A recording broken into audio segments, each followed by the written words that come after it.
अशाच प्रकारे राजकारण तुम्ही करणार असाल तर ते राजकारण तुम्हाला लखलाप ठरेल. औरंगजेबाला 350-400 वर्षांनंतर कबरीतून बाहेर काढल्यावर अशा अनेक कबरी तुम्ही ज्या खोदत आहात त्या कबरीमध्ये शेवटी तुम्हाला जावं लागेल. तुम्ही एका तरुण नेत्याच्या भविष्यावर, करिअरवर अशा प्रकारे चिखल उडवणं ही महाराष्ट्राची संस्कृती नाही. आमच्यासारख्या अनेक नेत्यांवरती हे प्रयोग झाले. अनेक नेते सर्वच पक्षातले, त्यातून तुम्हाला काही निष्पन्न झालं नाही तरी तुमच्या IT सेल्स, तुमच्या लीगल सेल्स हे काम करत आहेत. पण कोणत्या थरापर्यंत जायचं हे एकदा महाराष्ट्रातल्या राजकारण्यांनी ठरवायला पाहिजे. भारतीय जनता पक्षाचं राज्य आल्यापासून आणि भारतीय जनता पक्षामध्ये काही बाडगे गेल्यापासून, एकनाथ शिंदे यांनी पक्ष फोडल्यापासून त्यांचे जे अस्वस्थ आत्मे आहेत त्यांच्या हाताला फारसं काही लाभत नाही, त्यांना प्रतिष्ठा मिळत नाही महाराष्ट्राच्या राजकारणामध्ये. सत्ता आली तरी ते अस्वस्थ आहेत आणि त्यातून त्यांना या अशा कागाळ्या सुचत आहेत. ED CBIच्या पूर्वी धाडी व्हायच्या, नंतर त्यांना सोबत घेतलं जायचं. आता याच्यातून त्यांना काय साध्य करायचं? नाही, ह्यांना बदनामी, बाकी काय. बदनामी आणि ज्या प्रकारे शिवसेना आक्रमकपणे पुढे चाललेली आहे, इतके हल्ले पचवून इतके आघात सोसून आम्ही सगळे माननीय उद्धव ठाकरे यांच्या नेतृत्वाखाली आमचा पक्ष नव्याने उभा राहिलेला आहे. ही एक पोटदुखी आहे, ही एक भीती आहे. मग अशा कबरी उकरायच्या म्हटल्या तर जस्टिस लोहियाची कबर उखडावी लागेल, सोहराबुद्दीनची कबर उखडावी लागेल.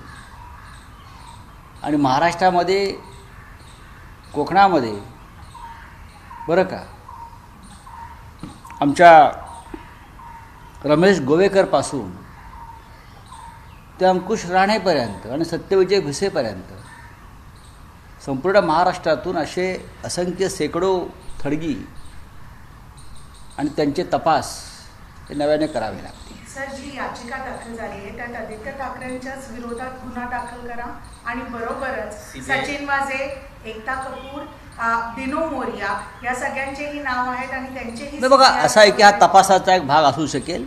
मला याचिकेत काय आहे मला माहीत नाही, पण याचिकेसाठी आणि या सगळ्या प्रकरणासाठी जी वेळ निवडलेली आहे, जी वेळ म्हणजे महाराष्ट्रामध्ये औरंगजेबाच्या प्रकरणावरून वातावरण तापलं आहे, दंगली घडलेल्या आहेत, जाळपोळ झालेली आहे, सरकारची बदनामी सुरू आहे, नेतृत्वाची बदनामी सुरू आहे, नेतृत्व किती कमजोर आहे हे दिसून येते आहे. अशा वेळेला अचानक एक याचिका येते. याचिकाकर्त्याच्या मागे कुठली तरी शक्ती काम करते, त्याच्यामागे सर्वच शक्ती आहेत, अनेक प्रकारच्या शक्ती आहेत. आणि मग त्या याचिकेभोवती औरंगजेबाचं प्रकरण बाजूला सारून त्याच्यावर चर्चा घडवली जाते. तुम्ही म्हणताय काही लोक याच्या पाठीमागे आहेत, त्याची नावं आम्हाला माहिती आहेत. कोणचे लोक आहेत ते पाहू ना. ही नावं आम्हाला सांगण्याची गरज नाही. ज्या पद्धतीनं सगळं चाललेलं आहे ही नावं आम्हाला सांगण्याची गरज नाही. जनता सुज्ञ आहे महाराष्ट्राची, त्यांना माहिती आहे कोण आहे, का करत आहे, कशासाठी करत आहे, हे आम्हाला माहिती आहे ना. सर, प्रशांत कोरटकरला जामीन नामंजूर झाला कोल्हापूर कोर्टाकडनं.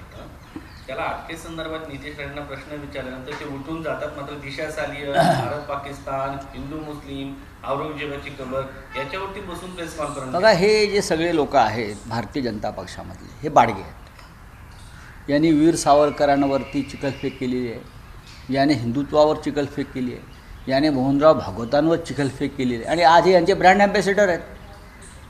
ही पोरं टोरं बरं का, कालपर्यंत ज्याने हिंदुत्वावर जे थुंकले, वीर सावरकरांना ज्यांनी अपमानित केलं, सरसंघचालक मोहनराव भागवतांविषयी अपशब्द काढले, मोदी शहांना शिव्या घातल्या, हे सगळे आज भारतीय जनता पक्षाचे आणि हिंदुत्वाचे ब्रँड ॲम्बॅसेडर झाले.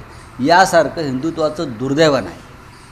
RSSने काल या औरंगजेबाच्या कबरीवरती आपलं नापसंती दर्शवली. बघा, हे प्रकरण शिजवण्याचा आणि पेटवण्याचा प्रयत्न झाला, पण हे प्रकरण त्यांच्यावरच उलटलं.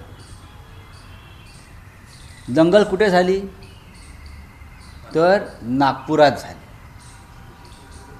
कोणती जागा निवडली तर देवेंद्र फडणवीस यांच्या मतदारसंघात ती दंगल घडवण्यात आली. हे देवेंद्रजींना सुद्धा अपेक्षित नसेल की हे प्रकरण माझ्याच मतदारसंघात होईल. हे कोणी घडवलं आहे?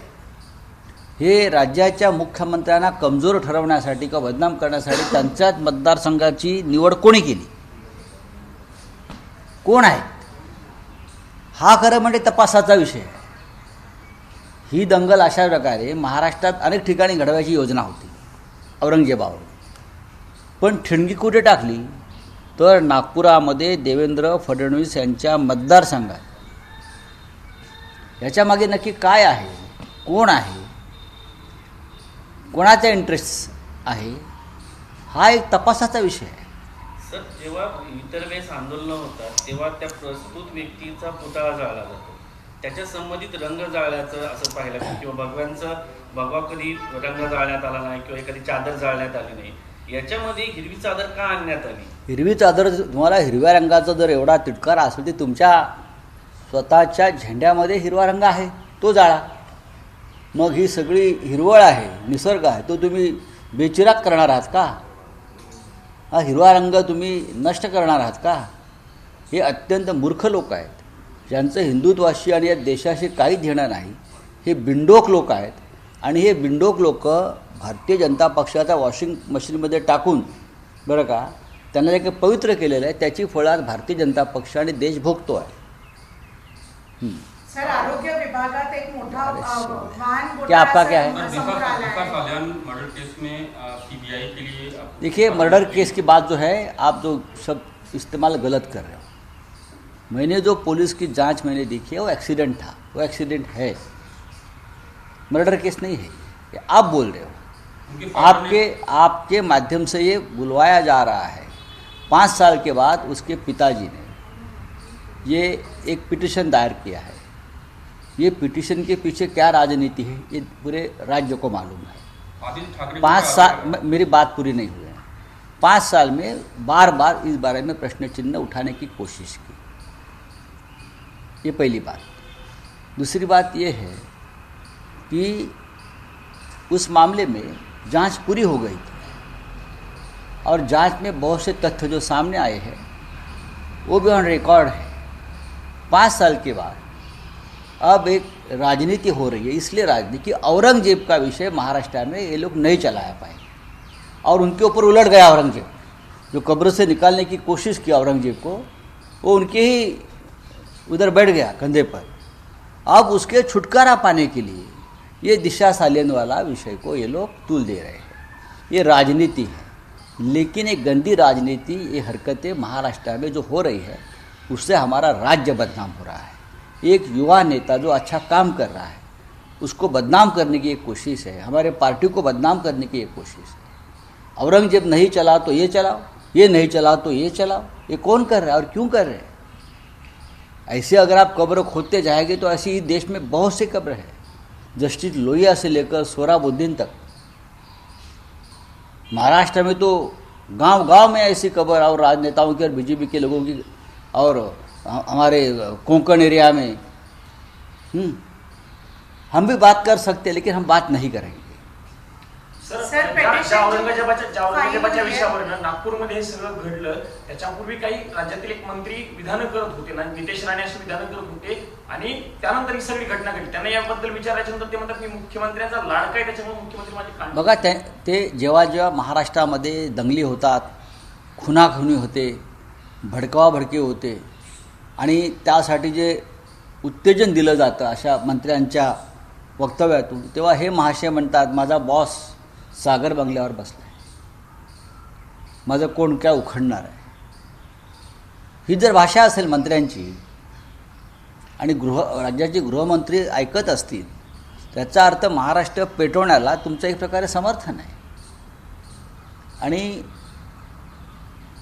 संसदेमध्ये पुढल्या काही दिवसामध्ये हा विषय आम्ही नक्की काढू की महाराष्ट्र कोण पेटवतो आहे आणि का पेटवतो आहे. काय दिल्लीतून त्यांना प्रेरणा मिळते, दिल्लीतून त्यांना ताकद मिळते? सांगावं नरेंद्र मोदीजीने आणि अमित शहाजींनी सांगावं चलिए हो गया. सर, एक मोठा घोटाळा बाहेर आलाय 11 कोटींचा. 1200 वाहनांसाठी 11 कोटी आरोग्य मंत्री याच्यात सापडलं गेलं आहे आणि 35 जिल्ह्यांमध्ये एका वेळेस 1213 वाहनांसाठी मोजले 11 कोटी समोर आले. हे सगळं कागदावर आहे आणि रियालिटीमध्ये काहीच नाही. आरोग्य खात्यामध्ये गेल्या 5 वर्षात सगळ्यात मोठे घोटाळे झाले. मग आरोग्यमंत्री कालचे असोत किंवा आजचे असोत, एवढंच मी सांगेन. आरोग्यमंत्री हा 11 कोटीचा तर काहीच नाही. 1 महिन्यापूर्वी 370 कोटीचा घोटाळा समोर आला. ॲम्ब्युलन्स घोटाळा आहे, औषध खरेदी घोटाळा आहे, अशी अनेक प्रकरणं आहेत.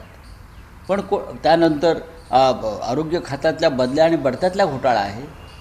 तानाजी सावंत यांच्यावरती थेट आरोप झालेले आहेत पुराव्यांसह. काय करतात मुख्यमंत्री किंवा सरकार? ह्यांच्यावर गुन्हे दाखल व्हायला पाहिजे. चलिए. देवेंद्र फडणवीस का कहना है कि कुरान के लिखे हुए जो क्लोथ्स पे जलाए गए थे ऐसा कुछ नहीं हुआ था और जो राइटर्स हैं उनके खिलाफ केस किया जाएगा. ठीक है, अच्छी बात है. ये कानून की एक व्यवस्था है, हो जाने दो.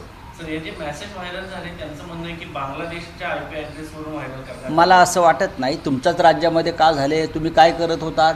मुळात औरंगजेबाच्या कबरीचं उत्खनन करण्याची गरज काय होती? हे तुमचंच लोक होते ना सगळे.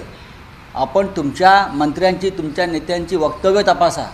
बांगलादेशातून काय आलं आहे ते नंतरची गोष्ट आहे.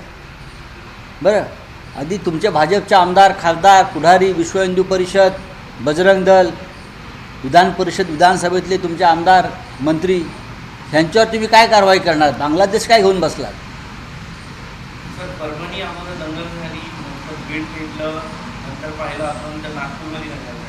देवेंद्र फडणवीस यांच्या दुसऱ्या कार्यकाळामध्ये हे नक्की काय घडतंय? गृहमंत्री म्हणून त्यांना गृहमंत्री म्हणून ते आधीच्या काळातसुद्धा अपयशी ठरले. गृहमंत्र्यांचं जे काम आहे ते फक्त विरोधकांवर नजर ठेवणं